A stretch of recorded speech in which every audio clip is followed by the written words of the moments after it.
The upcoming offseason is going to be a long one for the Winnipeg Jets, but hopefully they're ready to take care of business and get some guys brought back.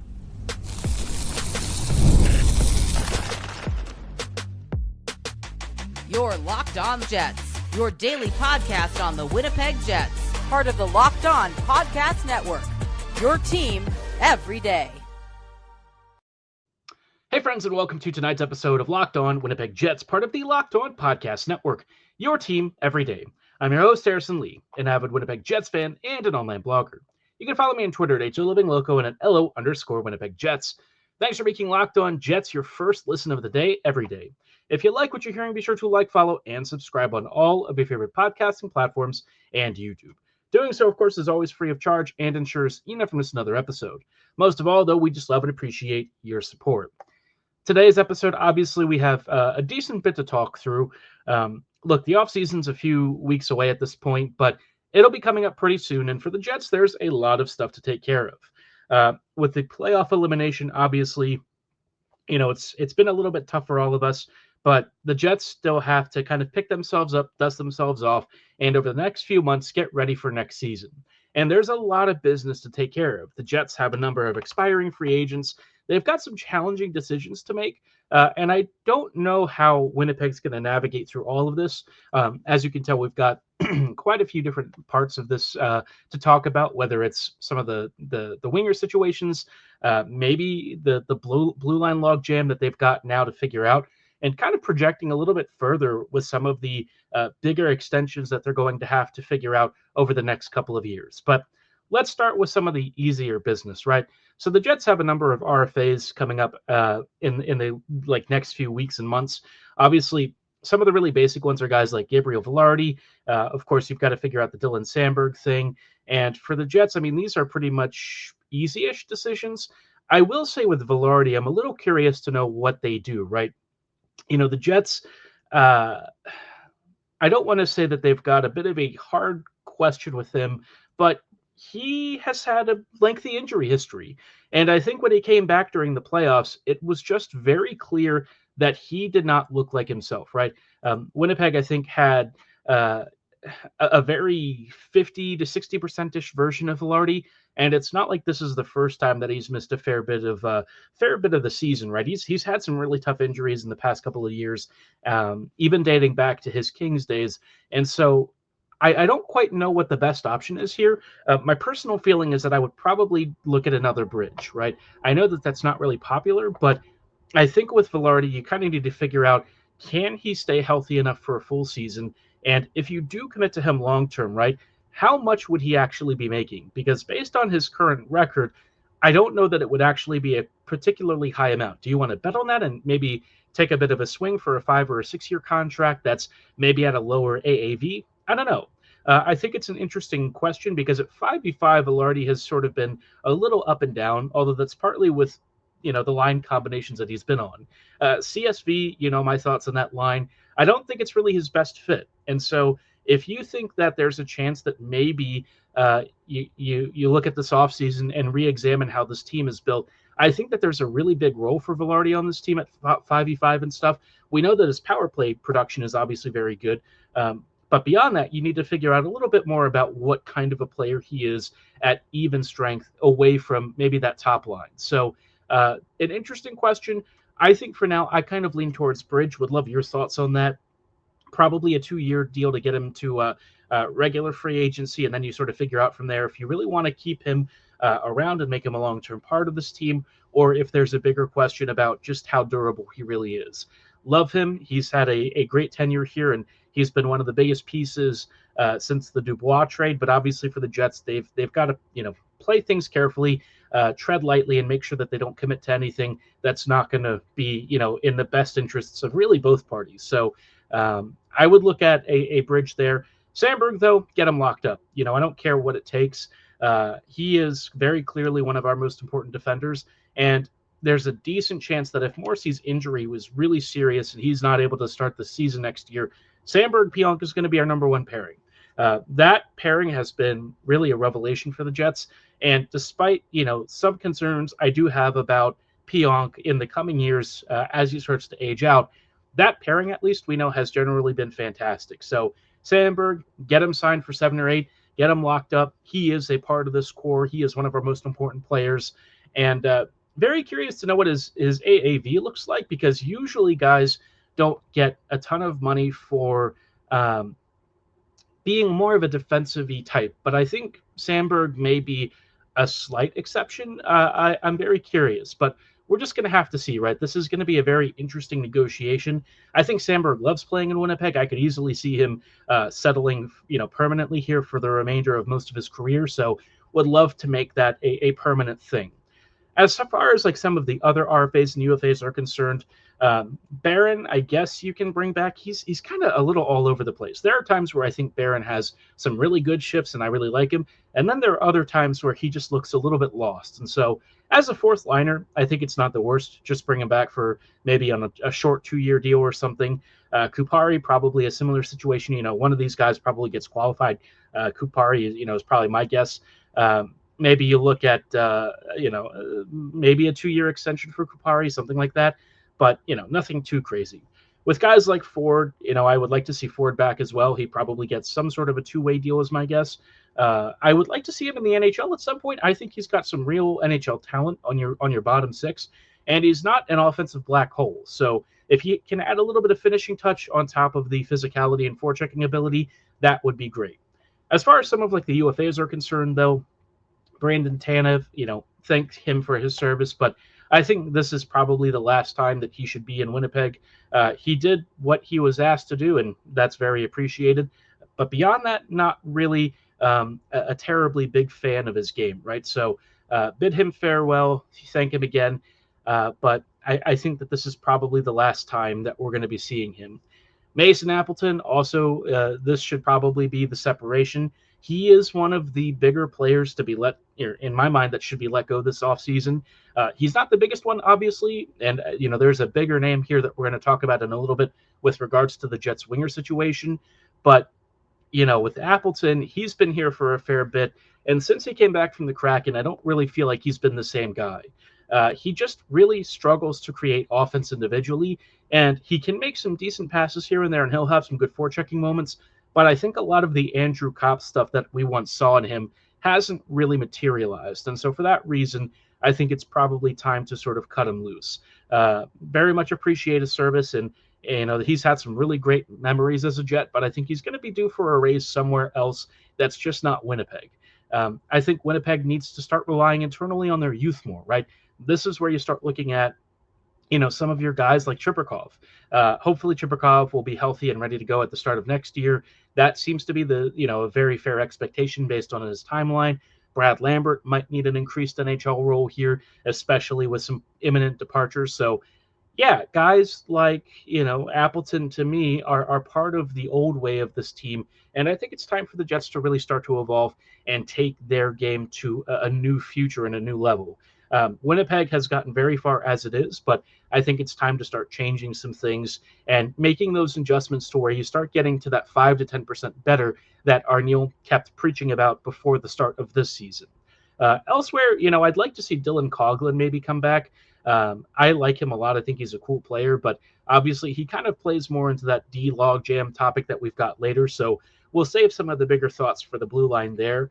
But if we're looking at maybe some last easy bits of business, Eric Comrie, I'd probably like to see him back for next year. He's a very nice backup, and I think he does a great job for the Jets. He might be due for a raise, and he may try to test free agency. I wouldn't be shocked if that happens, but if he does want to stick around, I really would not be averse to having him until one of Milic or DiVincentis is ready for that number 2 spot. But relatively speaking, I think a lot of this business is relatively straightforward for the Jets. So I'm not, too concerned about this group. The real big question starts to happen when you look more at the winger situation, because there are some big potential departures, and I want to chat about that in just a brief moment. Before we do, though, did want to let you know about our friends and partners at Wonderful Pistachios.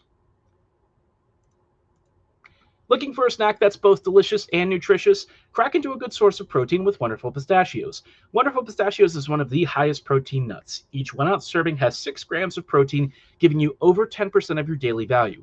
They're packed with fiber and better for you unsaturated fats to help keep you feeling fuller for longer. Now, as a Marylander, I like the shelled variety. It's like cracking open a blue crab, I guess. Just not quite as hard and a little bit, easier and more simple. But maybe you're not that kind of person. Maybe you want the no shelled variety. They've got that for you, so it's just an easy grab and go and immediately snack option. It comes with some great seasonings and flavors. And of course, it is a complete protein providing all 9 essential amino acids. It's great for maybe a pre-workout snack, maybe a quick grab and go right before you drop the kids off at school, or when you need to stave off the 3 p.m. slump at work. So get snacking and get cracking with a snack that packs a protein punch. Visit wonderfulpistachios.com to learn more. Hey friends, and welcome back to this episode of Locked On Winnipeg Jets, part of the Locked On Podcast Network, your team every day. Everydayers, thank you so much for rejoining us on tonight's show as we are talking a little bit about the offseason and some of the imminent business that the Jets have to solve. Not all of it is super complicated, but this is where we have our first biggest question, right? Obviously, the Velarde thing was a relatively decent challenge to figure out if he should be a bridge or a long-term deal. I've kind of gone back and forth internally about it, but the biggest question for the Jets is Nikolai Ehlers. Ehlers, I thought, based on some of his comments and stuff, felt like he was expecting to leave, right? I don't think he's coming back. But if the Jets do have a chance to retain his services, I would be very much going down that route. There's not a lot of players that have come back or that have been with this team that I would really hate to see leave and think that they're nearly irreplaceable. Ehlers is one of those guys, though.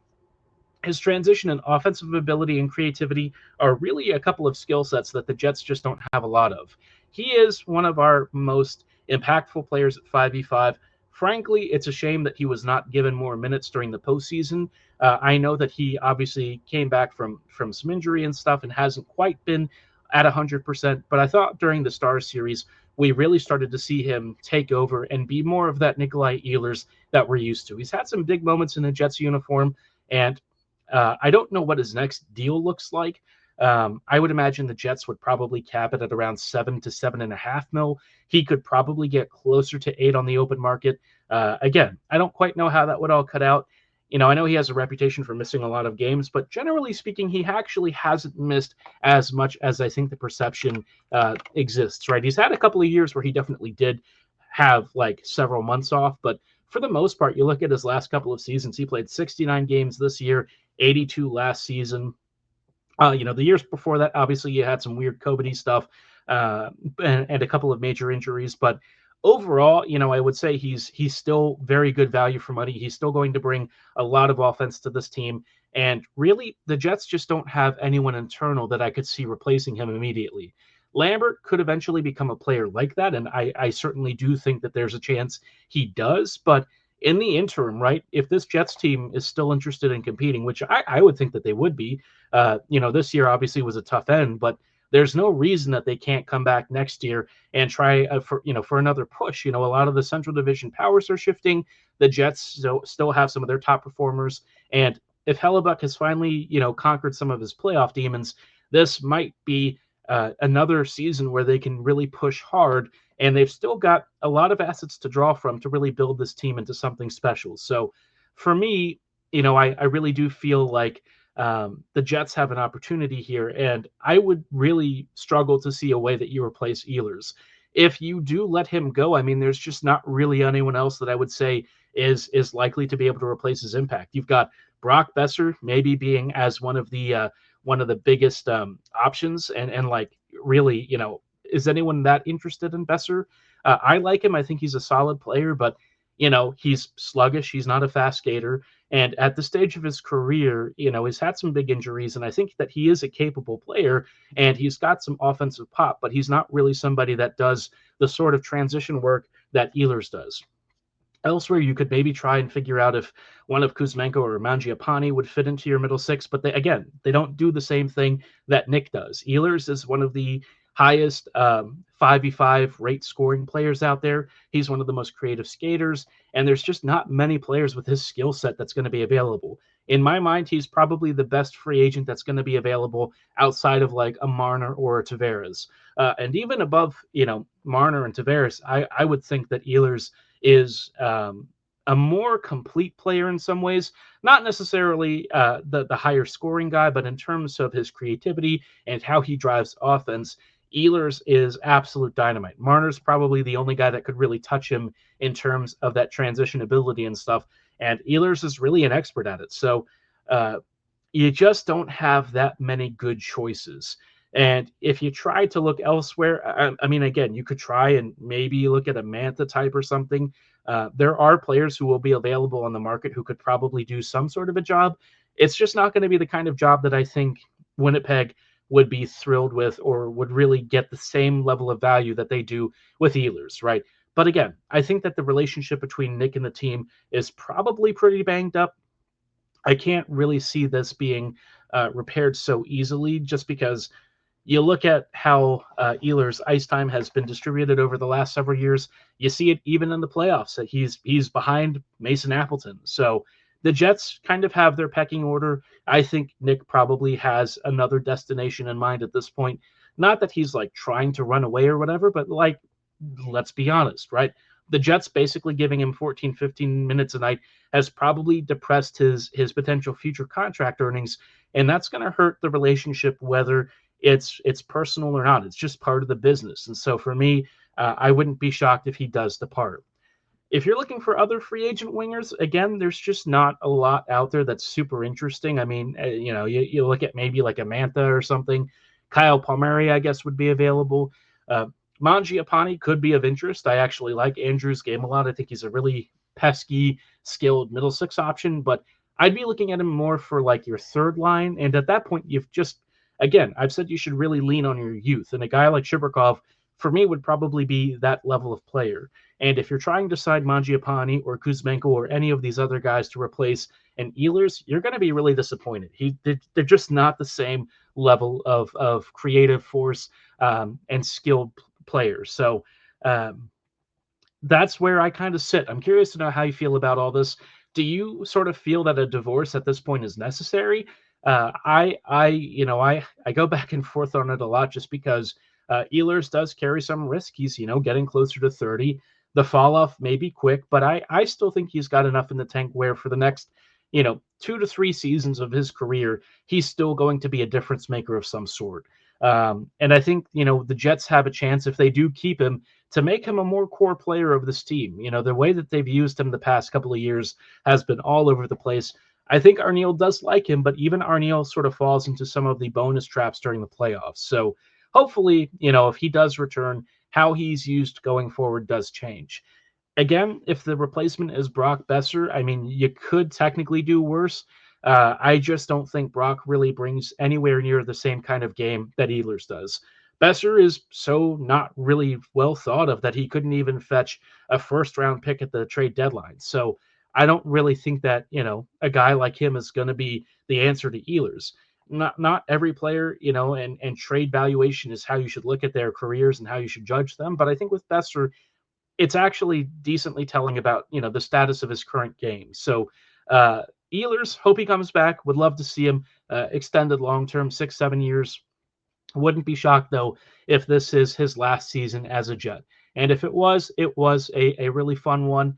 I will miss him personally. I think he's one of the most fun players that I've ever watched in a Jets uniform. And wherever he goes, I think he's going to kill it.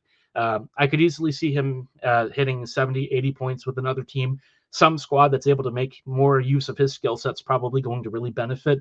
And if he does leave the Jets, it's probably going to leave a pretty crater-sized hole in our winger core, right? Again, there's just not many options out there. And the only way that the Jets could really replace him is probably by trying to do it internally. And yeah, trying to ask Gwyneth Shibrakov or Lambert to replace what Ehlers brought, good luck with that. Not going to happen in the immediate future is my best guess. There's always a chance that it technically does, but I think that chance would be almost slim to none. So Winnipeg, figure it out. See if you can get him to come back. He is truly one of our most important players. Elsewhere, of course, I mentioned earlier talking a little bit about Dylan Coughlin and hoping that he does come back, but he's also not the only defender needing an extension. And there's some real question for me about how this Jets blue line is going to look next season. We'll chat about that in just a brief moment.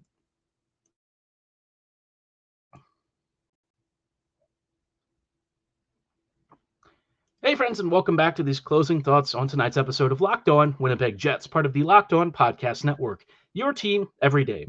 Everydayers, thank you so much for rejoining us on tonight's episode as we're chatting a little bit about the Jets having a real logjam on defense. You look at their contracts right now, and they've got a lot of guys signed and a lot of guys who are going to eventually need extensions over the next couple of years.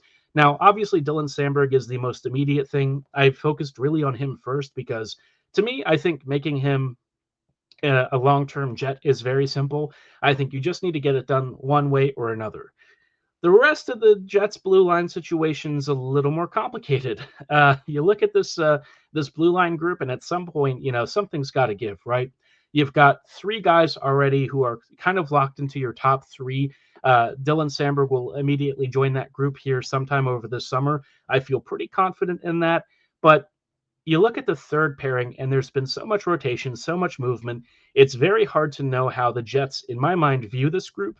The one thing that I do feel pretty confident in is that they still view Logan Stanley as a big part of this team, quite literally. And for me, I don't agree with it. I know why they continue to say that they love him and why they keep wanting to keep him around. But for me, it's a situation where it's cost the Jets a lot of assets. It's cost them on the ice.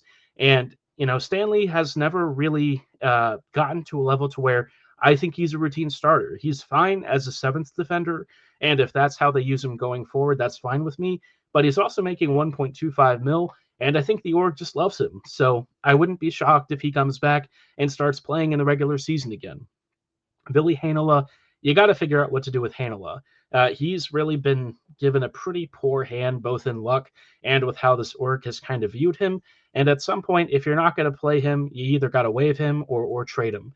And you're going to get peanuts back, but it's probably just better for everyone if the team makes that cut. Maybe they trust him enough to play alongside a Miller or a Schenn, but based on how this season went, I just really don't see it. I think Winnipeg is probably going to let him go.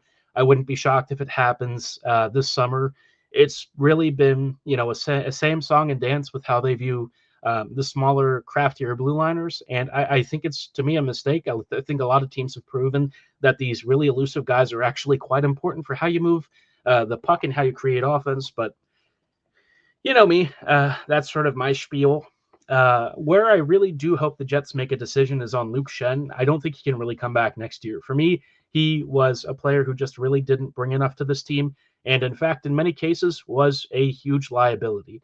Hate to phrase it that way, but he just was not the answer on that right side. I especially think that decision would probably make the most sense because you've got, Colin Miller out there, who I think is honestly one of our six best defenders. And I don't quite know why the Jets, I guess, didn't really trust Miller a lot during the postseason. I look at how Schenn played, and he had a couple of decent games, but for the most part, I really thought his lack of foot speed was a huge problem. And more often than not, he got himself in trouble against a lot of these matchups. Rantanen was kind of killing him out there. So, for me, Colin Miller, look, he's going to have his own blemishes. Sometimes he fires a shot right into a skater at the opposing blue line. It can create counters and stuff. But overall, his puck moving ability and his presence in possession, they're just good.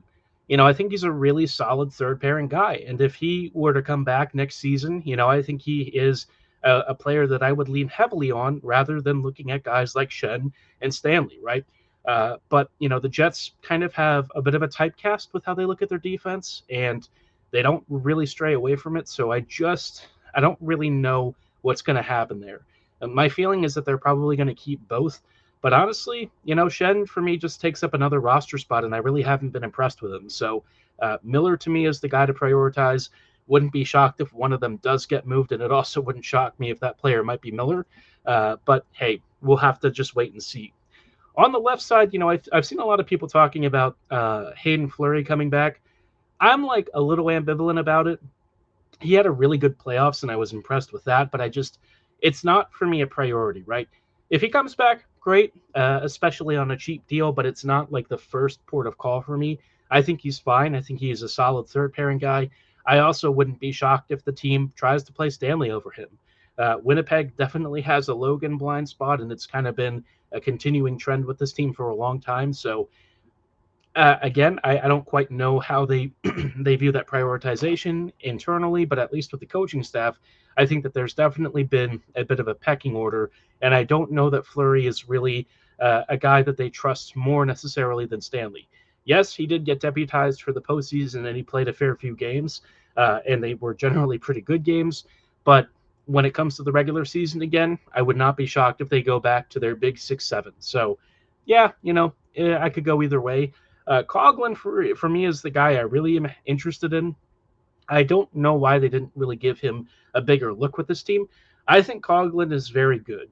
He had some really smart games for the Jets. I've seen him play before with Vegas.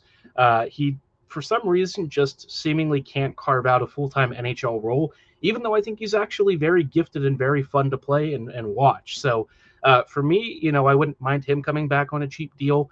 The Moose were really benefiting from his offensive prowess, so, wouldn't be the worst. But I also understand if he maybe doesn't want to have to play in the AHL again. He definitely, for me, is too good for the AHL, and I know people will say that his Moose defensive coverage was rough and stuff, and it's like, yeah, probably going to happen when you're trying to be one of the primary sources of offense on a team that literally cannot create offense. So I think he's already shown enough at the NHL level to where I'm not really worried about that. So hope he can stick around on a cheap deal. Wouldn't be shocked if he's let go. But at some point, the Jets are going to have to figure out what to do with this right side. They've got Pionk, they've got DeMello, they've got Shen and Miller. There's a lot of players there. DeMello is slowing down. I think that's very clear. And his contract extension really just started kicking in. So Winnipeg kind of needs to figure out what level of player he's going to be for the foreseeable future. It was not great this postseason, let me tell you, and I don't think it's going to get better as the years go on. So Winnipeg probably needs a big right side upgrade. I'm going to guess that they're not going to be able to find it this summer, but maybe there is some shock trade in store for us that just blows all of our expectations out of the water. But curious to know how you would look at this blue line. Who do you want the Jets to either trade away or acquire? Drop your thoughts below in the comments section or at my social medias at HLLivingLoco and at LO_Winnipeg Jets. For tonight's episode, though, that is going to be all the time that we have. I thank you so much for listening and making Locked On Jets your first listen of the day every day. We'll see you back here on Wednesday, so have a great night. And as always, go Jets, go.